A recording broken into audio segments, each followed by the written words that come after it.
अंबाबाईच्या दर्शनानंतर आम्ही आता आलेलो आहे दख्खनच्या राजा ज्योतिबाच्या दर्शनाला. बोला ज्योतिबाच्या नावानं चांग भलं.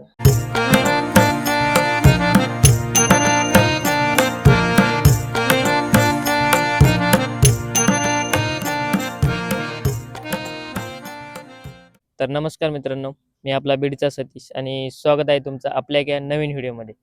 तर मागच्या व्हिडिओमध्ये तुम्ही बघितलं असेल, आपण आदमापूरला आलो होतो बाळूमामाच्या दर्शनासाठी. खूप छान प्रकारे दर्शन पण झाले, इथं राहण्याची पण सोय झाली भक्त निवासामध्ये. तर आज आम्ही चाललेलो आहोत कोल्हापूरला आई अंबाबाई महालक्ष्मीच्या दर्शनासाठी. बाळूमामांच्या मंदिराच्या इथे हा ब्रिज आहे आणि इथूनच कोल्हापूरला जाण्यासाठी बस लागतात.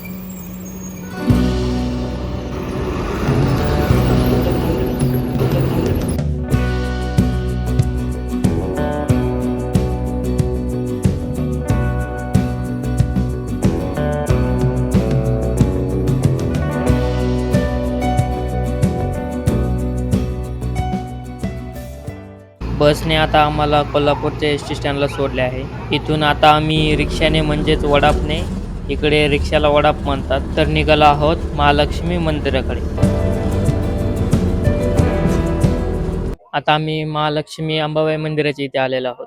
हे मंदिर कोल्हापूर बस स्टँडपासून एक 3 किलोमीटर एवढ्या अंतरावरती आहे. रिक्षावाल्याने आमच्याकडून पर पर्सन 20-20 रुपये घेतले महालक्ष्मी मंदिरापर्यंतचे. महालक्ष्मी मंदिरापाशी आल्यावर अशी भव्य दिव्य मोठी कमान लागते. या ठिकाणी भरपूर सारे खाण्याचे स्टॉल आहेत आणि इथे अप्पे खूप फेमस आहेत. गरमागरम आणि टेस्टला पण एकदम भारी आहेत. कधी इकडे आलात तर नक्की ट्राय करा. आणि इकडे या बाजूला मंदिर आहे. मंदिरात जाताना इकडे भरपूर साऱ्या दुकानं आहेत. इकडे आपल्याला प्रसाद, ओटीचं सामान, अंबाबाईच्या फोटो फ्रेम, मूर्ती आपण इकडे घेऊ शकतो.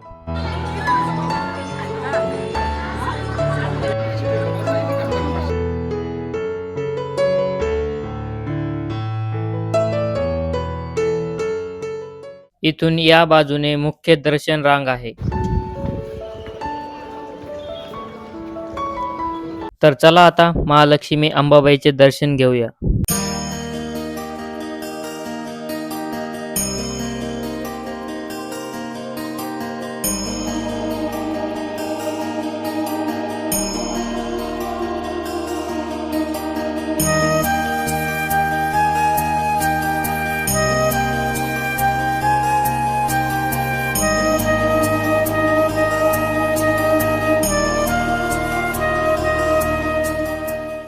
श्री करवीर निवासिनी महालक्ष्मी अंबाबाई मंदिर, या मंदिराला सुमारे 1200 वर्षाचा इतिहास आहे.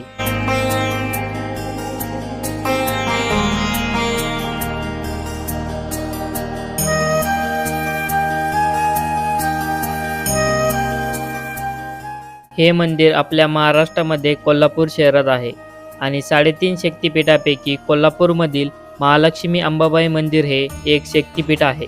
आणि या मंदिराला 4ही बाजूने 4 प्रवेशद्वार आहेत.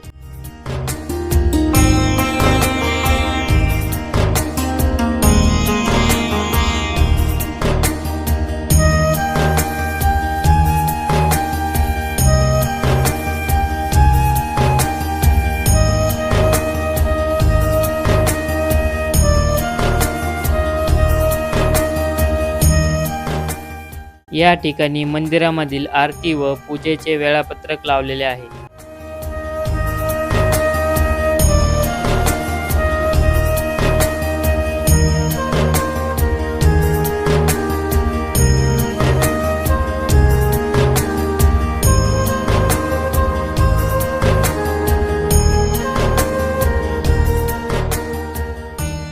आत्ताच आमचे आई अंबाबाईचे खूप छान प्रकारे दर्शन झाले आणि आम्हाला दर्शनासाठी फक्त एक अर्धा तास लागला होता. थोडी गर्दी कमी होती, त्यामुळे आमचे लवकर दर्शन झाले. आता आम्ही आलो आहोत महालक्ष्मी अन्नछत्राकडे. इथे दुपारी 12 ते 3 वाजेपर्यंत महाप्रसाद असतो. आम्ही इथे महाप्रसाद घेतला आणि रिक्षाने परत बस स्टँडला आलो. आता आम्ही इथून जाणार आहोत ज्योतिबाच्या दर्शनाला. इथून थोड्या थोड्या वेळाने ज्योतिबाला जाण्यासाठी बस अवेलेबल असतात. त्यातलीच एक बस पकडून आम्ही निघालो ज्योतिबाच्या दर्शनाला.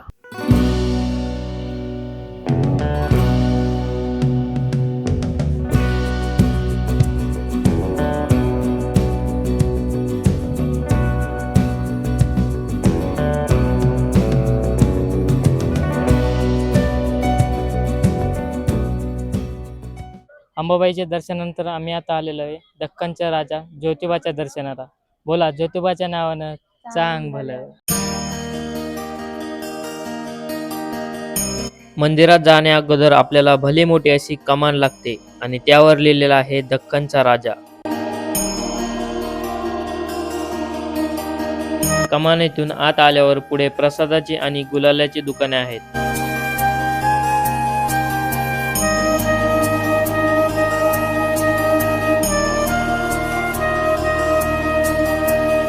आणि अजून थोडं पुढं पायऱ्यावरून चालत आलं की आपल्याला ज्योतिबा मंदिराचा कलश आणि शिखर दिसू लागतं.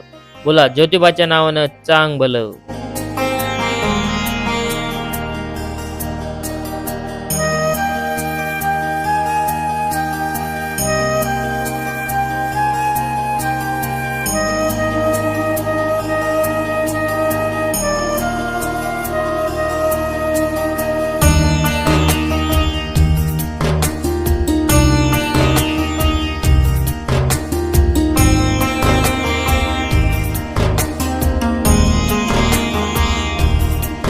ज्योतिबा मंदिर हे कोल्हापूर पासून 18 ते 20 किलोमीटर एवढ्या अंतरावर ज्योतिबा डोंगरावर वाडी रत्नागिरी या ठिकाणी आहे. ज्योतिबा हे भगवान महादेवाचे केदारनाथ रूप मानले जाते, जे ज्योतिर्लिंगाच्या रूपात वास करतात. चैत्र पौर्णिमेला येथे मोठी यात्रा भरते. यावेळी लाखो भाविक ज्योतिबाच्या नावाने चांग भलेच्या जय घोषात गुलालाची उधळण करतात. 70 ते 80 फुटांच्या मानाच्या सासन काठ्या या यात्रेचे मुख्य आकर्षण आहे.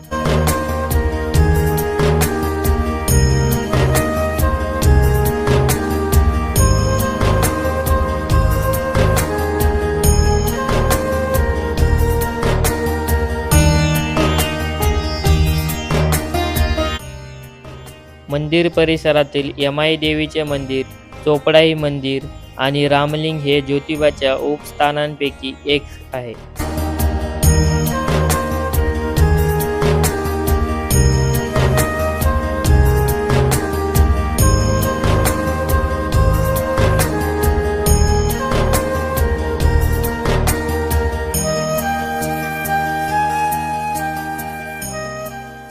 मंदिराचा परिसर अगदी स्वच्छ आणि सुंदर आहे. खूप भारी वाटलं या ठिकाणी येऊन. तुम्ही पण कधी कोल्हापूरला आलात तर महालक्ष्मी मंदिर आणि ज्योतिबा मंदिराला एकदा अवश्य भेट द्या.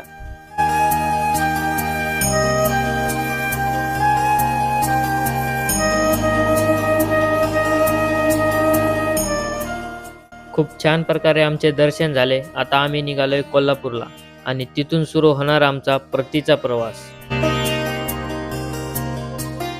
तर मित्रांनो, व्हिडिओ कसा वाटला कमेंटमध्ये नक्की सांगा. पुन्हा भेटू अशाच एका नवीन व्हिडिओमध्ये, एका नवीन ठिकाणी, एका नवीन प्रवासामध्ये. तोपर्यंत स्वतःची काळजी घ्या आणि असाच प्रवास करत राहा.